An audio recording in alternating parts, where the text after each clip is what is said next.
তোমার হুজুর বলছে আমরা মুসলমান সন্তান দিয়ে মণ্ডপ পাহারা দেওয়া, মণ্ডপ পাহারা দিচ্ছে মুসলমানের সন্তান, অথচ মসজিদের নিরাপত্তা নেই। এই জন্য সালাত মুহাম্মদ সাল্লাল্লাহু আলাইহি সাল্লামের তরিকায়, রাজনীতিকার তরিকায় মুহাম্মদ সাল্লাল্লাহু আলাইহি সাল্লাম। উপস্থিত বৈঠকের মুসলিম দিনী ভাই বোন,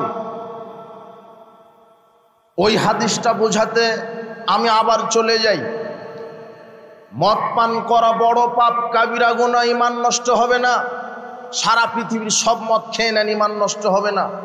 জেনা করা কাবিরা গুনাহ, ঈমান নষ্ট হবে না। মদ পান করা কাবিরা গুনাহ, ঈমান নষ্ট হবে না। চুরি করা কাবিরা গুনাহ, ঈমান নষ্ট হবে না। আল্লাহর নবী এই কথা কেন বললেন যে লা ইলাহা ইল্লাল্লাহ নিয়ে মারা গেলে তাকে জান্নাত দিবে? তখন সাহাবী বলছেন জেনা করলে, মদ পান করলে, চুরি করলেও জান্নাত হবে। এই জন্য ঈমান নষ্ট করার 4 দফা কর্মসূচি শয়তান হাতে নিয়েছে। তার এক শিরক, 1 নম্বর কি? শিরক। ওটাই আমার বক্তব্যের বিষয়, যেটা ঈমানই নষ্ট হয়। আপনি পৃথিবীর সব নারীর সাথে জেনায় লিপ্ত হন, ঈমান কি হবে না? বুঝেননি মনে হয় কথা। ঈমান নষ্ট হবে না, তবে জাহান্নামী হবে।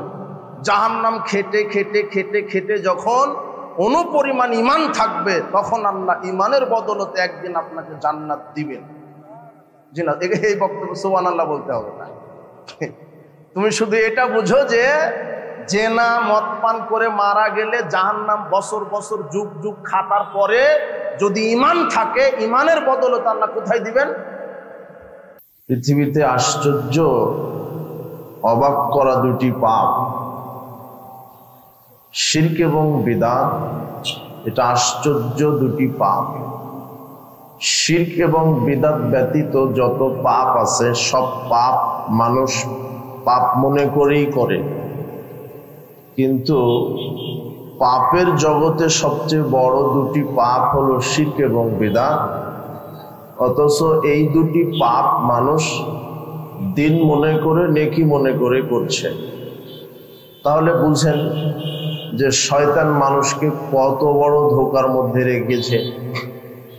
শয়তান মানুষকে ধোঁকার মধ্যে রেখেছে। শিরক, বড় শিরক যদি ঘটে যায়, তাহলে মানুষের ঈমান ভেঙে যায়।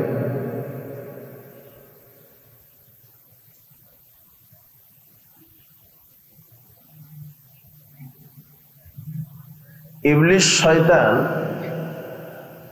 মানুষের ঈমানকে নষ্ট করার জন্য 4টি কর্মসূচি হাতে নিয়েছে। কয়টি? 4টি। শুধু মানুষের, মুসলমানদের ঈমানকে ভেঙে ফেলবে। এই জন্য মুসলমানের ঈমানকে ভেঙে ফেলার জন্য ইবলিস 4টি কর্মসূচি হাতে নিয়েছে। আর আমলকে নষ্ট করার জন্য প্রধানত ইবলিসের কর্মসূচি একটি, যার নাম বিদআত। বিদআত করলে আমল কবুল হয় না। আর শিরকের সাথে আমলের সম্পর্ক নাই, ঈমানই নষ্ট হয়ে যায়। এই জন্য শিরক এমন একটি মারাত্মক পাপ, যেটা ঘটে গেলে তার ঈমান নষ্ট হয়। এছাড়া যত পাপ আছে পৃথিবীতে শিরক ব্যতীত, সব পাপ আল্লাহ ক্ষমা করবেন, কিন্তু শিরক করে মারা গেলে ক্ষমা হবে না। একটা হাদিস বুঝেন, আপনারা তো মনোযোগী আছেন, তাই না? আচ্ছা, আবু যার গিফারি রাদিয়াল্লাহু আনহু বলছেন, আতাইতুন নবী সাল্লাল্লাহু আলাইহি ওয়াসাল্লাম ওয়া হুয়া নাইম। আমি রাসূল সাল্লাল্লাহু আলাইহি ওয়াসাল্লামের নিকটে গেলাম, তো ওই সময়তে গিয়ে দেখি মুহাম্মদ সাল্লাল্লাহু আলাইহি ওয়াসাল্লাম তিনি ঘুমিয়ে আছেন। তো আমি চলে আসলাম। একটু পরে আবার গেলাম, ওয়াকাদ ইস্তাইকাযা। এইবারে তিনি ঘুম থেকে উঠেই আবু যার গিফারিকে বলছেন, আবু যার, মা মিন আবদিন, যে কোনো আল্লাহর বান্দা ক্বালা লা ইলাহা ইল্লাল্লাহ সুম্মা মাতা আলা যালিক। যে কোনো আল্লাহর বান্দা যদি লা ইলাহা ইল্লাল্লাহ বলে লা ইলাহা ইল্লাল্লাহর উপরে মারা যেতে পারে, ইল্লা দাখালাল জান্নাহ, তাহলে আল্লাহ তাকে জান্নাতে প্রবেশ করাবেন। এখন আবু যার গিফারি বলছেন, আল্লাহর নবী, ওয়াইন জানা ওয়াইন সারাকা ওয়াইন শারেবা। আচ্ছা বুঝলাম, আপনি বললেন যে লা ইলাহা ইল্লাল্লাহ নিয়ে মারা যেতে পারলে আল্লাহ জান্নাত দিবেন। যদি লোকটা জেনা করে, চুরি করে এবং মাদক সেবন করে, এরপরেও যদি মারা যায় তবুও কি জান্নাতে যাবে? আল্লাহর নবী বলছেন, ওয়াইন জানা ওয়াইন সারাকা ওয়াইন শারেবা। হ্যাঁ, চুরি করলে, জেনা করলে, মদ পান করলেও লোকটি জান্নাতে যাবে। এইভাবে তিনবার প্রশ্ন। আবু যার গিফারি অবাক, আল্লাহর নবী বলছেন কি চুরি করলে, জেনা করলে, মদ পান করলে কেউ মানুষ জান্নাতে যাবে? তিনি বলছেন হ্যাঁ যাবে। হাদিস তো বুখারীর। মনে হচ্ছে যে চুরি করার পরে জেনা করলেও জান্নাত হবে, তা না? এটা ঠিক, জান্নাত হবে। এখন যারা জেনা করছে, মদ পান করছে, এরা বলছে যাক হাদিস একটা পাওয়া গেছে যে মদ পান করলে জান্নাতে যাওয়া যায়, জেনা করলে জান্নাতে যাওয়া যায়, চুরি করলে জান্নাতে যাওয়া যায়। জি না, ওটা একটু বুঝতে ভুল হয়েছে। কি বুঝতে ভুল হয়েছে? চুরি করলে, জেনা করলে, মদ পান করলে জান্নাতে যাবে, তবে জাহান্নাম খাটার পরে। জাহান্নাম খাটার। আর আল্লাহ যদি বলে যে তুমি চুরি করেছিলে, একদিন জাহান্নামে থাকো, তাহলে দুনিয়ার হিসাবে 50,000 বছর। কত বছর? আমি মুসলিম, আমি 1 সেকেন্ড জাহান্নামে থাকার জন্য রাজি নই। আল্লাহ তুমি আমাদেরকে বিচারের মাঠে সরাসরি জান্নাতে প্রবেশ করাও।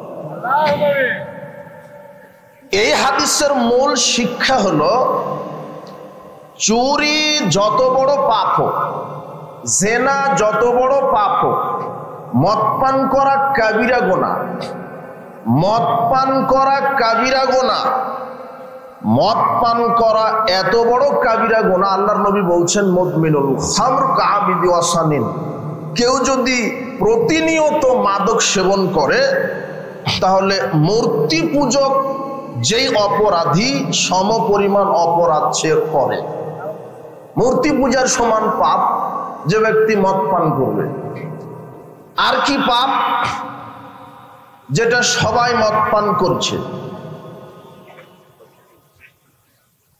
আব্দুল্লাহ ইবনে আব্বাস রাদিয়াল্লাহু আনহু বলছেন, আমি রাসূল সাল্লাল্লাহু আলাইহি ওয়াসাল্লামকে বলতে শুনেছি, তিনি বলেছেন যে আল খামরু উম্মুল ফাওয়াহিশ, মদ পান করা অশ্লীল কাজের মূল।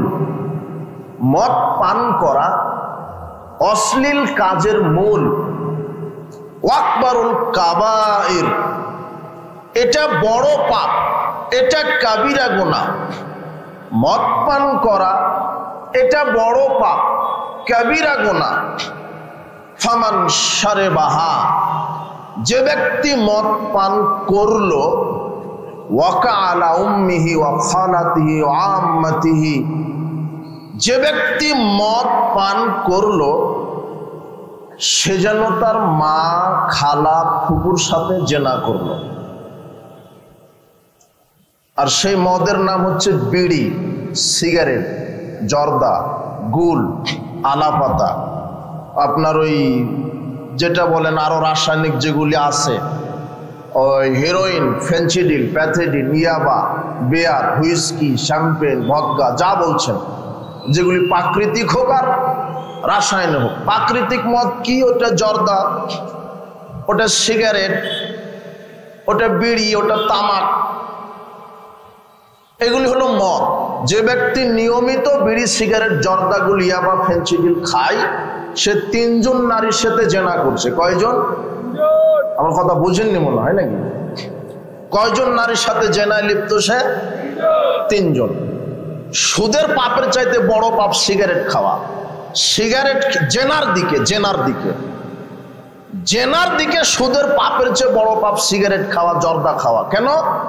সুদ খেলে শুধু মায়ের সাথে জেনা হয়, আর মাদক মুখে দিলে তিনটা নারী আছে। কয়টা নারী? মা, খালা, ফুপু, যেটা সবাই খায়। শিক্ষক, ছাত্র, বাপ, মা, যুবক, যুবতী সবাই খায়। আর মসজিদের হুজুরও খায় আর বলে মাকরু। ও বলছে মাকরু। এই হুজুর এত বদের বদ, ও জর্দাকে বলছে মাকরু, যেটা কুকুর সিগালে খায় না, ও খায়। এত বড় পাপ বিড়ি, সিগারেট, জর্দা, ইয়াবা, ফেন্সিডি, লেগুলি খাওয়া কাবিরা গুনাহ, পাপ। কিন্তু ঈমান ভাঙবে না। কি ভাঙবে না? ঈমান ভাঙবে না। জাহান্নামে যাওয়ার মতোই পাপ, এবং যাবে। সালাসাতুন কাদ হারামাল্লাহু আলাইহিমুল জান্নাহ। তিন শ্রেণীর মানুষ জান্নাতে যাবে না। তার এক হচ্ছে যারা এই যে প্রতিনিয়ত এই তামাক খায়, এরা জান্নাতে যাবে না। জাহান্নাম খেটে খেটে খেটে যদি ঈমান থাকে, এরপরে সবার শেষে জান্নাতে যাবে। কিন্তু সরাসরি কোথায় যাবেন না? বিড়ি, কুড়ি, সিগারেট করে। কষ্ট হচ্ছে মনে হয়, আপনি তো বসে আছেন। আর ওই যে দোকানগুলিতে বিড়ি, সিগারেট, জর্দা বিক্রি হচ্ছে, আল্লাহর নবী বলছেন ইন্নাল্লাহা আলা কওমিন আকলা শাই ওয়া হারামা আলাইহিম সামানাহু। আল্লাহ সুবহানাহু ওয়া তাআলা যে জাতির উপরে কোনো জিনিস খাওয়া হারাম করেন, তার ব্যবসাকে হারাম করেন। বিড়ি, সিগারেট, জর্দাগুলো হারাম, এটা বিক্রি করা হারাম। এই যুবক শোনো, তোমার বাপ মুদির দোকান দিয়েছে, এই যে হামির কুষ্টা বাজারেই, এই বাজারেই তোমার বাপ মুদির দোকান দিয়েছে। দেখো, তোমার বাপ চাউল বিক্রি করে, ডাল বিক্রি করে, তেল বিক্রি করে, সাবান বিক্রি করে, কত কি বিক্রি করে। 1 টন চাউল বিক্রি করেছে 1 লক্ষ টাকা দিয়ে। 1 লক্ষ টাকা দিয়ে 1 টন চাউল। আর 1 প্যাকেট সিগারেট বিক্রি করেছে 150 টাকা দিয়ে। 1 লক্ষ 150 টাকা দিয়ে কুরবানির গরু কিনে কুরবানি দিয়েছে। তোমার বাপের কুরবানি কবুল হবে না। কেন? 1 লক্ষ 150 টাকা, এর ভিতরে 150 টাকা কি বিক্রি করা আছে? সিগারেট বিক্রি করা। এখন তো আমাদের বক্তব্য বুঝতে পারবে না, বিচার মাঠে বুঝতে পারবে যে ঘটনা কি হলো। তুমি জোরে আমিন বলে আহলে হাদিস হতে যাচ্ছ কেন? কোন বিড়িখোর, তামাকখোর, জর্দাখোর আহলে হাদিস হতে পারে না, আহলে মুনাফিক একটা। তুমি শুধু জোরে আমিন বলে বলছো যে আমি পাক্কা আহলে হাদিস। আশ্চর্য কথা, পাক্কা মুনাফিক তুমি। আহলে হাদিস মানে যিনি সার্বিক জীবনে কোরআন সুন্নাহ মানে, মসজিদে আল্লাহকে মানে, রাজনীতি, অর্থনীতি, সমাজনীতি, সার্বিক জীবনে যে আল্লাহকে মানে, তার নাম আহলে হাদিস। আহলে হাদিস হতে গেলে কলিজা লাগে, বুকের পাটা লাগে। আহলে হাদিস এমনিতেই বলা যায় না মুখ দিয়ে। আহলে হাদিস বলাটাই একটা আন্দোলন, একটা জিহাদ। আহলে হাদিস সমাজে বলবে তো সমাজে প্রকম্পন সৃষ্টি হয়ে যাবে। এই জন্য আহলে হাদিস পরিচয় দিতে হবে। তাই বলে বউকে ল্যাংটা করে, বেটিকে ল্যাংটা করে, বেনামাজি হয়ে আপনার বিড়ি, সিগারেট, সুদ, জর্দা, আপনার এই সেকুলারিজম, ন্যাশনালিজম, ক্যাপিটালিজম, এই গণতন্ত্র, ভোট পদ্ধতির মধ্যে থেকে আহলে হাদিস হওয়া যায় না। আহলে মুনাফিক একটা। আপনি ভোট কেন্দ্রে যাবে কেন? আপনি তো আহলে হাদিস। আর আপনি যাকে নেতা বানাচ্ছেন, কাকে নেতা বানাচ্ছেন? ও তো অজুই জানে না। আপনি ওকে ভোট দিয়ে নেতা বানাচ্ছেন কেন? নেতা হবে আলেম ওলামা। আর কোন আলেম ওলামা? হকপন্থী আলেম ওলামা। তোমার এই দাড়ি টুপিওয়ালা হুজুরেরা মনে করেছে শুধু দাড়ি টুপি লাগানো রসুলের সুন্নাত। জি না, সালাত একজন মানুষের তরিকায়, যার নাম মুহাম্মদ সাল্লাল্লাহু আলাইহি ওয়াসাল্লাম। মুহাম্মদ সাল্লাল্লাহু আলাইহি ওয়াসাল্লামের তরিকায় সালাত হবে, ওই মুহাম্মদ সাল্লাল্লাহু আলাইহি ওয়াসাল্লামের তরিকাতে রাজনীতিও করতে হবে। মুহাম্মদ সাল্লাল্লাহু আলাইহি ওয়াসাল্লাম ইহুদি খ্রিস্টানের সাথে মিশে রাজনীতি করেননি। আবু জেহেল, উতবা, সাইবা, মুগিরা এরা বলছেন, মুহাম্মদ তুমি 6 মাস আমাদের মণ্ডপে আসো।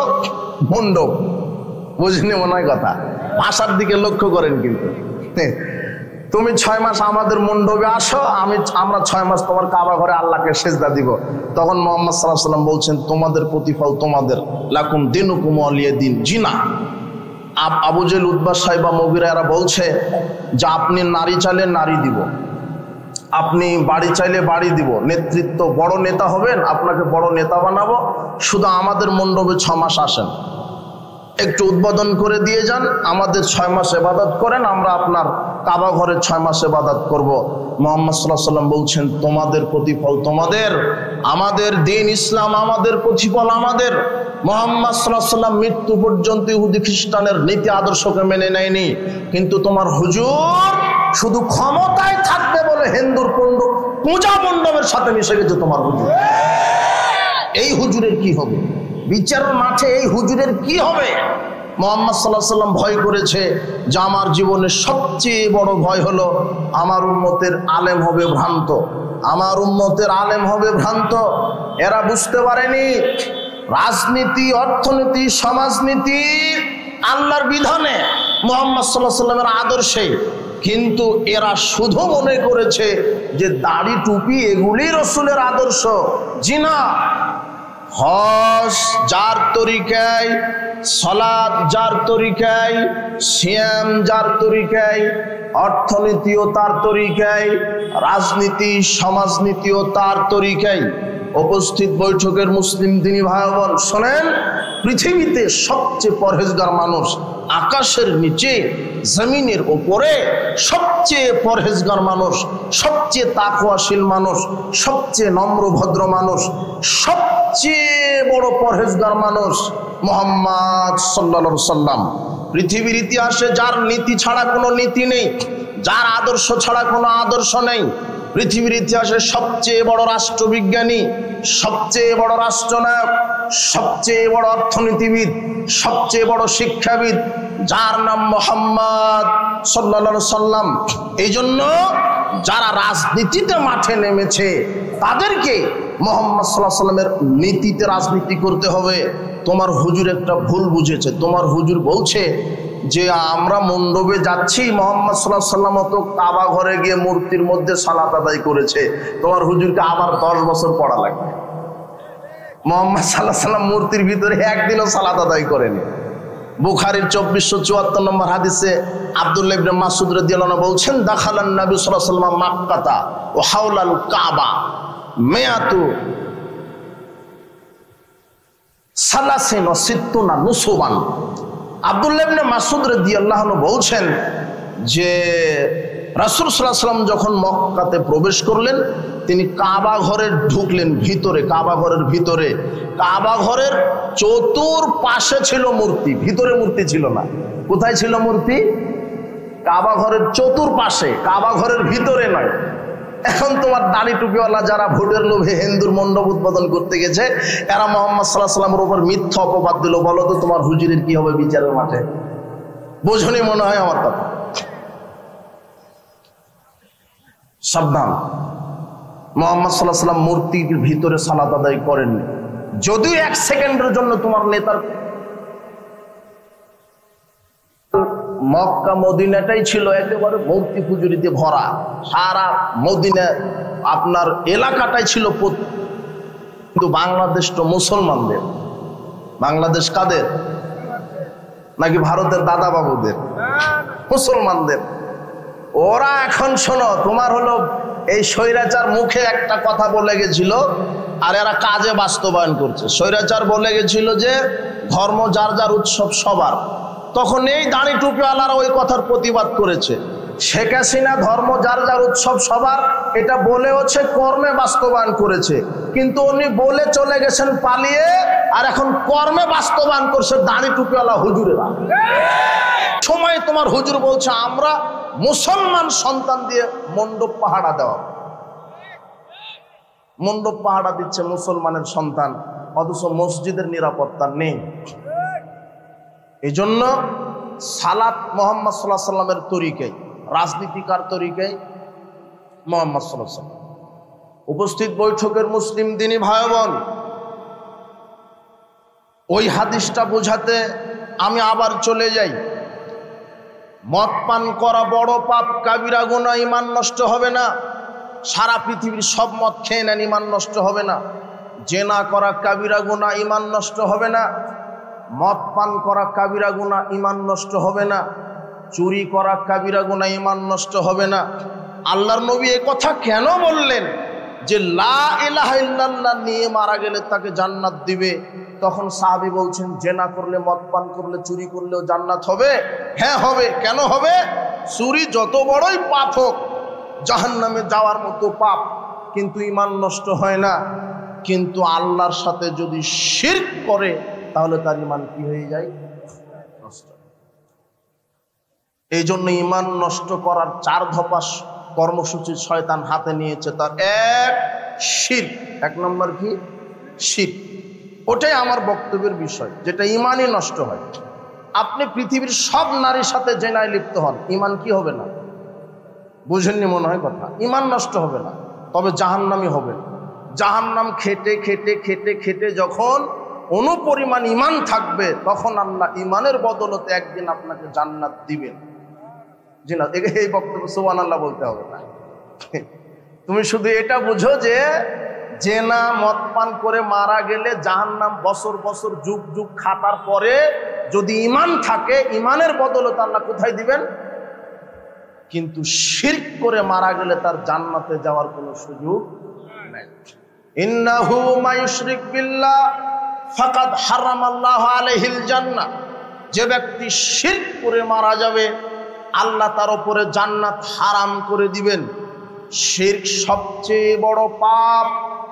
আল্লাহ বলছেন, লা তুশরিক বিল্লাহ, শিরক করো না। ইন্না শিরকা লাযুলমুন আযীম। শিরক সবচেয়ে বড় পাপ। শিরক সবচেয়ে বড় পাপ। রাসূল সাল্লাল্লাহু আলাইহি ওয়াসাল্লাম বলছেন, আলা উনাব্বিউকুম বিআকবারিল কাবাইর। আমি কি তোমাদেরকে বলবো না বড় পাপ সম্পর্কে? কুলনা বালা ইয়া রাসূলুল্লাহ। সাহাবীগণ বলছেন, জি আল্লাহর নবী, আপনি অবশ্যই বলবেন।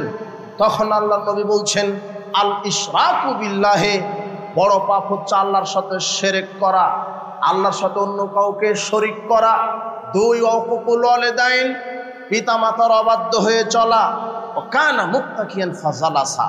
রাসূল সাল্লাল্লাহু আলাইহি ওয়াসাল্লাম ঠেস দিয়ে বসেছিলেন, হেলান দিয়ে বসেছিলেন। এরপরে তিনি উঠে বসে বলছেন, পৃথিবীর ইতিহাসের 3য় মহাপাপ হচ্ছে আলা ওয়া কাউলুদ দুর শাহাদাতুদ দুর, ওয়া কাউলুদ দুর শাহাদাতুদ দুর, আলা ওয়া কাউলুদ দুর শাহাদাতুদ দুর। শোনো, পৃথিবীর ইতিহাসের 3য় বৃহত্তম পাপ হচ্ছে মিথ্যা কথা বলা, মিথ্যা সাক্ষ্য দেওয়া। প্রথম বড় পাপ শিরক।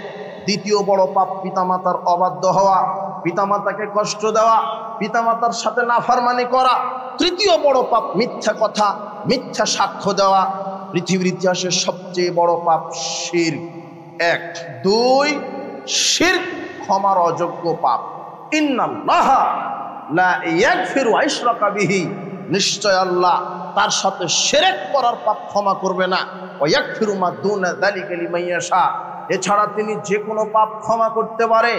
আনাস রাদিয়াল্লাহু আনহু বলছেন, রাসূল সাল্লাল্লাহু আলাইহি ওয়াসাল্লামকে আমি বলতে শুনেছি, তিনি বলেছেন, আল্লাহ তাআলা বলেন, ইবনে আদম, হে আদমের সন্তানেরা, ইন্নাকা মা দাউতানি ওয়া রাজাউতানি।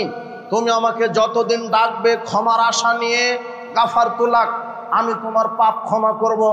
আলামা কানা মিনকা, তোমার যেই অবস্থায় হোক না কেন। ওয়ালা উবালি, আমি পৃথিবীর আকাশ জমিনের কারো পরোয়া করি না। আরে পাপ তো আমি ক্ষমা করব, তোমার যত পাপ হোক না কেন, তুমি ক্ষমার আশা নিয়ে আমাকে ডাকো, আমি তোমার সব পাপ ক্ষমা করব। ইবনে আদম, লাউ বালাগাত দুনুবুকা আনানাস সামায়ে, যদি তোমার পাপ আকাশ পর্যন্ত ঠেকে যায়, সুম্মাস্তাগফারতানি, এরপরে যদি আমার কাছে ক্ষমা ভিক্ষা চাও, গাফারতু লাক ওয়ালা উবালি, আমি তোমার আকাশ পরিমাণ পাপ ক্ষমা করব, আমি কারো পরোয়া করব না।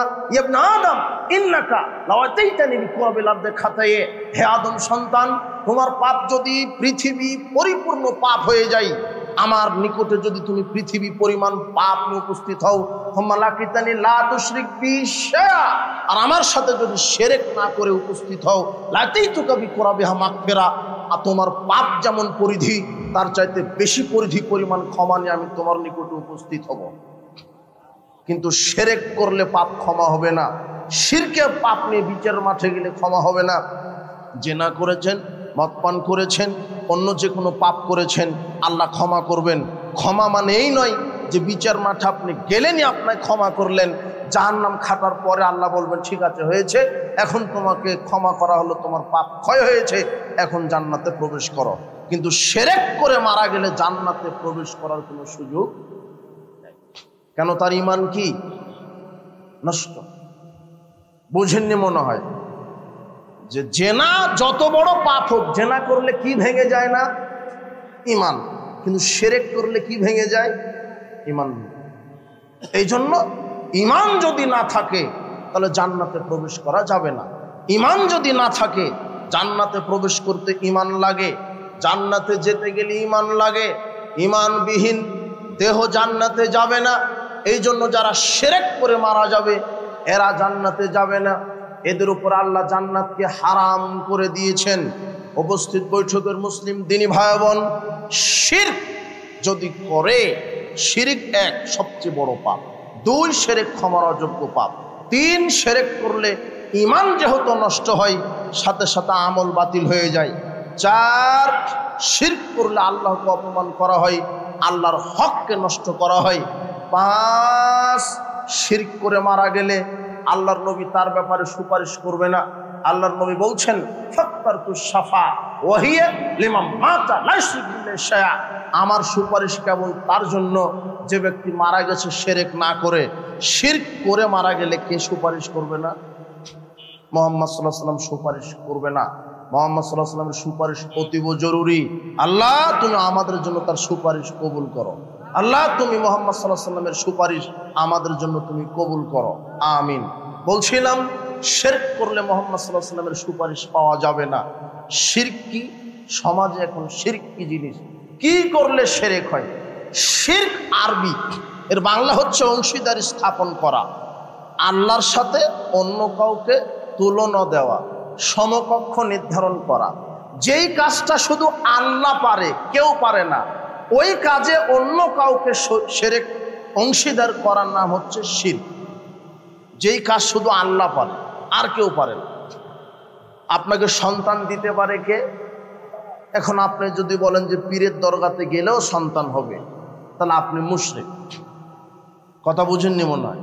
আপনার ঈমান ভেঙে গেছে, আপনি আর জান্নাতে প্রবেশ করবেন না, কোনোদিন সম্ভব নয়। কেন? আপনি বড় মুশরিক। সন্তান দিতে পারে কে? আল্লাহ। পাপ ক্ষমা করতে পারে কে? আল্লাহ। বালা মুসিবত থেকে মুক্তি দান করতে পারে কে? আল্লাহ।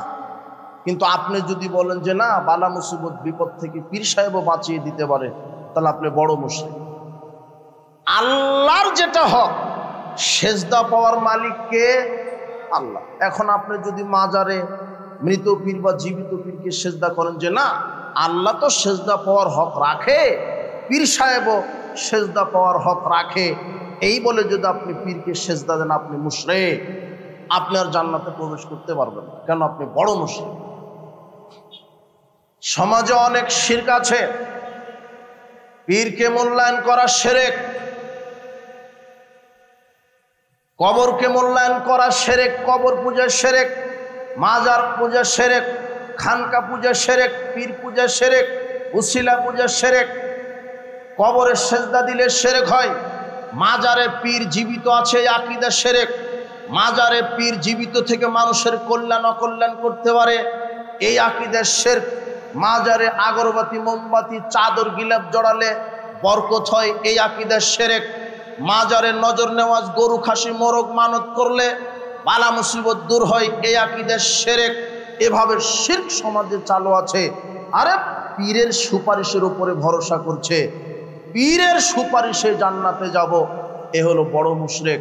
ভরসা পীরের উপরে নয়, পীর তো বহুদূরের কথা, ভরসা কোনো নবীর উপরে করা শিরক।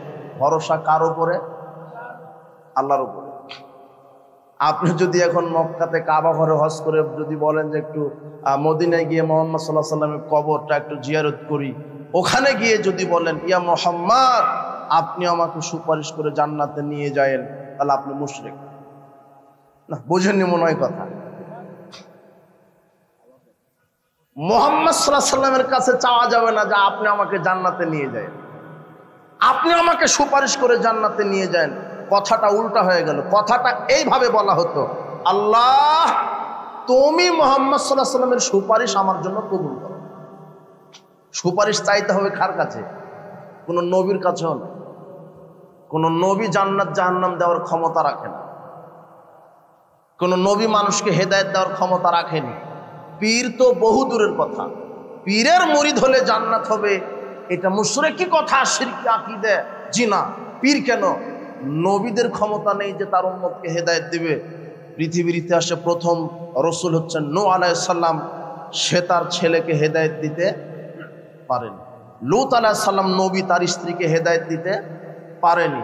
ইব্রাহিম আলাইহিস সালাম নবীদের বাপ, তার বাপকে তিনি হেদায়েত দিতে। পৃথিবীর ইতিহাসে সবচেয়ে শ্রেষ্ঠ মানুষ মুহাম্মদ সাল্লাল্লাহু আলাইহি সাল্লাম, নবীদের মধ্যে শ্রেষ্ঠ, রসুলদের মধ্যে শ্রেষ্ঠ, পৃথিবীর ইতিহাসে মানুষের মধ্যে শ্রেষ্ঠ মানুষ মুহাম্মদ সাল্লাল্লাহু আলাইহি সাল্লাম। এরপরে মুহাম্মদ সাল্লাল্লাহু আলাইহি সাল্লাম তার আপন চাচা আবু তালেবকে হেদায়েত দিতে, আবু তালেবকে বলছেন, ইয়া আম্মি কুল লা ইলাহা ইল্লাল্লাহ আশহাদু লাকা ইনদাল্লাহ। এই আমার চাচা, আপনি শুধু একবার বলেন লা ইলাহা ইল্লাল্লাহ, আমি আল্লাহর কাছে সাক্ষ্য দিব যে আমার চাচা লা ইলাহা ইল্লাল্লাহ বলেছে।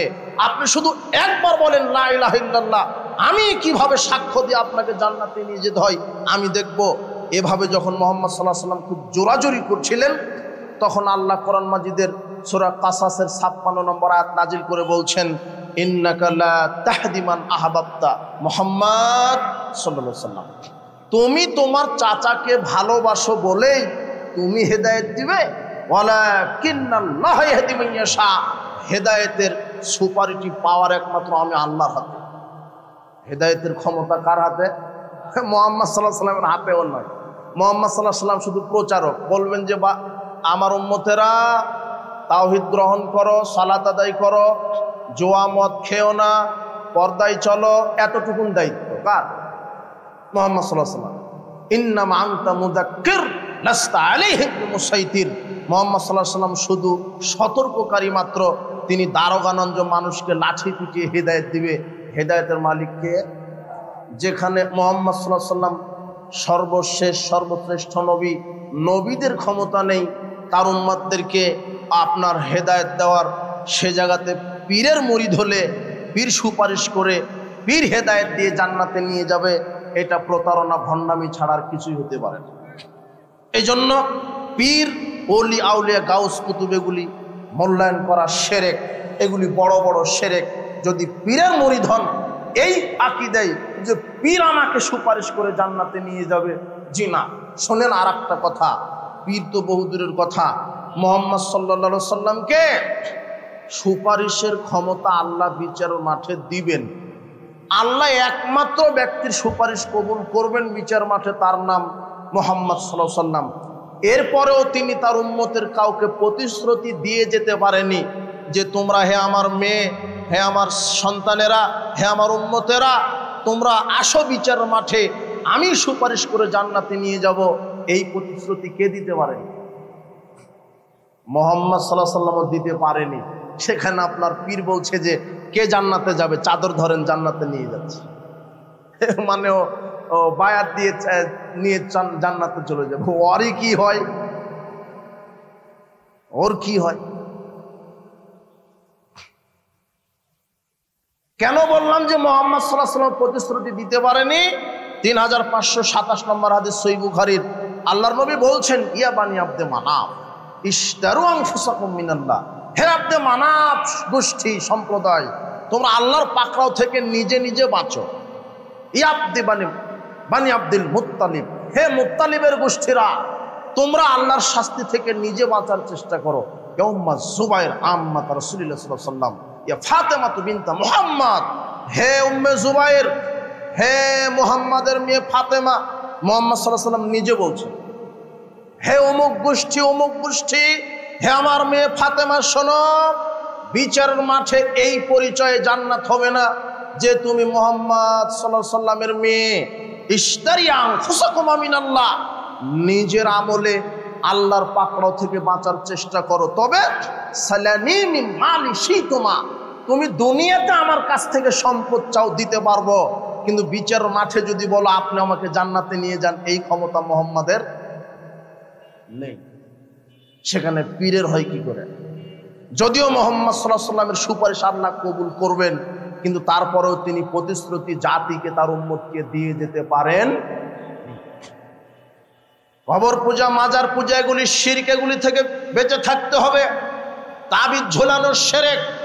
আশ্চর্য কথা, লোকটা বলছে যে আমার বাপ দাদা সবাই আহলে হাদিস, পাক্কা আহলে হাদিস, কিন্তু দুই পায়ে দুই হাতে কোমরে তাবিজ ঝুলানো। ও বলছে পাক্কা আহলে হাদিস। তাবিজ ঝুলানোর শিরক। তাবিজ ঝুলানো এত শিরক, আল্লাহর নবীর কাছে 10 জন ব্যক্তি আসলেন ইসলাম কবুল করবেন বলে। 10 জন এসেছেন, 10 জন এসেছেন ইসলাম কবুল করবেন বলে। বায়াতিসাতা নবসাতা 9 দিন 9 জনকে ইসলাম কবুল করিয়ে দিলেন, আর একজনকে ইসলাম কবুল করালেন না। সাহাবীগণ বলছেন, ইয়া রাসূলুল্লাহ বায়াতাতিসাতা না তারাকতা হাদা, আপনি 9 জনকে ইসলাম কবুল করালেন, আর এই ব্যক্তির কি অপরাধ যে ইসলাম কবুল করালেন না? তখন আল্লাহর নবী বলছেন, ইন্না আলাইহি তামিমা, এই ব্যক্তির শরীরের ভিতরে তাবিজ আছে। ফাদখালা ইয়াদহু ফাকাতাহা, লোকটি আঙুল ঢুকিয়ে, হাত ঢুকিয়ে শরীর থেকে তাবিজ ছিঁড়ে ফেলালেন। ফাবায়াহু, এরপরে রাসূল সাল্লাল্লাহু আলাইহি ওয়াসাল্লাম তাকে ইসলাম কবুল করালেন। তারপরে তিনি বললেন, রাসূল সাল্লাল্লাহু আলাইহি ওয়াসাল্লাম বললেন, মান আলাকা তামিমা ফাকাদ আশরাকা, যে ব্যক্তি তাবিজ ঝুলালো শরীরে, সে আল্লাহর সাথে শিরক করলো। তাবিজ ঝুলালে কি হয়? শিরক। রাজকে খুলে ফেলে দিতে হবে। তাবিজ ঝুলানো শিরক। আরে তাবিজ ঝুলিয়ে থাকলে সে ইসলামী কবুল করার ক্ষমতা রাখে না। সে জায়গাতে এদেশের টুপিওয়ালা পাগড়িওয়ালা হুজুর মসজিদের ইমামতিও করছে, আবার তাবিজও বিক্রি করছে। ওই ইমাম কেন? ওর ইমানই নাই ভিতরে। ইমাম বহুদূরের কথা। তাবিজ ঝুলানোর শিরক। তাবিজ খুলে ফেলাতে হবে। হাতে কোমরে গলায় যদি তাবিজ থাকে, তাবিজ খুলে ফেলাতে হবে। তাবিজ ঝুলানোর শিরক। এগুলি বড় বড় শিরক আছে। শিরকের পাপ থেকে আমাদেরকে বেঁচে থাকতে হবে। বলছিলাম শিরক এত জটিল ও কঠিন পাপ যে শিরক করে মারা গেলে আল্লাহকে অপমান করা হয়, আল্লাহর হককে নষ্ট করা হয়, রাসূলের সুপারিশ থেকে বঞ্চিত হওয়া লাগে। মুহাম্মদ সাল্লাল্লাহু আলাইহি ওয়াসাল্লাম বলেছেন, যে ব্যক্তি শিরক করে মারা যাবে সে আমার সুপারিশ পাবে না। আল্লাহ বলছেন যে শিরক করে মারা যাবে তার উপরে জান্নাত হারাম। যে ব্যক্তি শিরক করে মারা যাবে তার বিগত সব আমল ভ্রান্ত, নষ্ট হয়ে যাবে। উপস্থিত বৈঠকের মুসলিম দিনী ভাই বোন, এই শিরকি পাপ থেকে আপনাকে বেঁচে থাকতে হবে। এরপরে সমাজে অনেক অপসংস্কৃতি, কুসংস্কার আছে। আল্লাহ নবী বলছেন, আত্মায়রাতু শিরকুন, কুলক্ষণ, অশুভ ফল গ্রহণ করা শিরক। কুলক্ষণ কি? আপনি বলছেন যে পিছন থেকে ডাকলে যাত্রা শুভ হয় না, এই কথা বললে শিরক হয়, সব আমল বাতিল হবে। আপনি বলছেন সকালে কোন নারীর মুখ দেখে উঠেছিলাম, উদ্দেশ্য সফল হলো না। আপনি বাড়ি থেকে বের হয়েছেন, আপনি বাজারে যাবেন, এমন সময় আপনার স্ত্রী বলছে অমুক লোক মারা গেছে, তখন আপনি বলছেন বাড়ি থেকে বের হওয়ার সময় যখন মৃত্যুর খবর শুনলাম, আজকে বাড়ি থেকে আর বের হব না। এই আকীদার শিরক। রাত্রে ঘরের আবর্জনা ঝাড়ু দেওয়া যাবে না, এটা বলা এই ভ্রান্ত, এটা আকীদা, এটা শিরক। রাত্রে ঘরের গাছের ফল পাতা পাড়া যায় না, এই আকীদার শিরক। স্বামী স্ত্রী অপবিত্র অবস্থায় ভাত রান্না করতে পারে না, এই আকীদার শিরক। স্বামী স্ত্রী অপবিত্র অবস্থায় পৃথিবীর যা আছে সব কাজই করবে, ভাত রান্না করবে, ব্যবসা করবে, চাকরি করবে, ক্ষেত কৃষি চালাবে, তবে শুধু পারবে না 5 ওয়াক্ত সালাত, সিয়াম আর কোরআন তেলাওয়াত, এছাড়া সবই করতে পারবে, পারবে না বললেই শিরক হবে। শুনেন, দোকানে প্রথমেই সকালে বাকিতে বিক্রি করা, এটা একটা কুসংস্কার আছে যে প্রথমেই যদি আমি সকালে বাকি দিই তাহলে সারাদিনই নাকি বাকি চলে যাবে। দেখেন আপনার এই বাজারে যান, সকালে আপনি যাবেন যে ভাই একটা জিনিস দেন, টাকা নিয়ে আসি, তখন বলবো যে সকাল সকাল বাকি দেওয়া যাবে। ও রাখি দেয় যে বাকি দিলে সারাদিন কিসে যাবে, বাকি দিয়ে যাবে। এই মুনাফিকের আরো আকীদা দেখেন, একদিন মনে করেন হঠাৎ তার ওই শ্বশুর গেছে তার দোকানে, শ্বশুর গেছে, গিয়ে বলছে যে জামাই 1 প্যাকেট লবণ দাও, দিয়েছে। শ্বশুর এখন টাকা নিয়ে যায়নি। এখন জামাইয়ের কাছে, জামাই তো আর বলতে পারবে না শ্বশুরকে যে শ্বশুর মশাই বাকিতে তো দেওয়া যাবে না, এটা শ্বশুর এসেছে। তো যেই দিন তার শ্বশুর তার দোকান থেকে বাকিতে নিয়েছে সকাল সকাল, ওই দিন তার বিক্রি হয়েছে 5 লক্ষ টাকা। মাগরিবের সালাতের পরে ক্যাশ হিসাব করে যখন দেখলো 5 লক্ষ টাকা আজকে বিক্রি হয়েছে, এই হারামখোর মুনাফিক বলবে, আরে সকালে যদি প্রথমেই বাকিটা না দিতাম আজকে 10 লক্ষ হতো। মানে ও ঠেকিয়ে রেখেছে শিরক করবেই, শিরক করবেই। ভ্যান চালক, অটো চালক, রিক্সা চালক বলছে যে মাজারে 5টা টাকা দিলে গাড়ি আর অ্যাক্সিডেন্ট হবে না। পীর সাহেব একেবারে আটকে দিবে। আরে দিবেই তো, এটা তো কেতাবেই লেখা আছে। এদেশের পীর আছে মায়েশ ভান্ডারী পীর। চট্টগ্রামের মায়েশ ভান্ডারী পীরের এত ক্ষমতা, মায়েশ ভান্ডারী পীরের এত ক্ষমতা যে মায়েশ ভান্ডারী পীরের মুরিদ ওই হজ করতে চলে গেছে। হজ করতে গিয়ে পাসপোর্ট, ভিসা, টাকা পয়সা হারিয়ে ফেলেছে। তখন ওই মুরিদ বলছে যে হ্যাঁ আব্দুল কাদের জিলানী সাইয়্যিদুল্লাহ, আমাকে একটু সাহায্য করেন। তখন মায়েশ ভান্ডারী পীর উপস্থিত, মারা গেছে অনেক আগে, তারপর উপস্থিত এসে বলছে যে তুমি চোখ বন্ধ করো, আমি ইসমি শিখিয়ে দিচ্ছি। ইসমি শিখিয়ে দিয়েছে, চোখ খুলে দেখে যে চট্টগ্রাম আপনার ওই বিমানবন্দরে হাজির। কোথায় আপনার ওই কাবাঘর, আর কোথায় চট্টগ্রাম বিমানবন্দর, একেবারে চলে আসে। আর পীরের সব কেরামত প্রকাশ পায় পীর মরার পরে, পীর জীবিত থাকতে না। কেন? ওকে যে ধরা হবে। কথা বুঝেননি? এগুলি ভণ্ডামি চলছে, পীরের নামে ভণ্ডামি চলছে। আর সমাজে সুফি আকীদা ঢুকে গেছে। প্রায় মানুষ, প্রায় দল, ইসলামী দল বলেন, সাধারণ মানুষ বলেন, এই সুফি রোগে আক্রান্ত। সুফি মানে যেটা মারফতি তরিকে, যেটা সমাজে ঢুকে গেছে, পীর মুরিদের ব্যবসা, সুফিদের আকীদা। এদের আকীদা, যারা পীরের মুরিদ হয়, এদের আকীদা যে পীর হচ্ছে আল্লাহ, পীর আল্লাহ, পীর আল্লাহ। এদের আকীদা যে পীরকে সেজদা করলে আল্লাহকে সেজদা করা হয়। সুফিদের একটা আকীদা হলো ওয়াহদাতুল উজুদ, মানে সবকিছুর ভিতরে আল্লাহর উপস্থিতি বিদ্যমান মনে করে। মানুষ ও আল্লাহ, কুকুর, সিগাল ও আল্লাহ, সবই এক একটা আল্লাহর অংশ। নাউজুবিল্লাহি মিন জালিক। অথচ আল্লাহ হলেন খালেক, আর তার সৃষ্টি আমরা হলো মাখলুক। টোটালি আলাদা। আল্লাহকে কারো সাথে মিশ্রিত করা যাবে না। অথচ সুফিদের এরা বিশ্বাস করে যে পীর হচ্ছে আল্লাহর অংশ। পীরের ইবাদত করা মানে আল্লাহর ইবাদত করা, পীরকে সেজদা দেওয়া মানে আল্লাহকে সেজদা দেওয়া। এটা সুফিদের আর একটা আকীদা। আমাদের দেশে যারা কিছু লালনবাদ আছে, উচ্চ শিক্ষিত মানুষ লালনকে মহব্বত করে, লালনবাদকে বুকে ধারণ করে, লালন গীতি না শুনলে নাকি তাদের তৃপ্তি হয় না।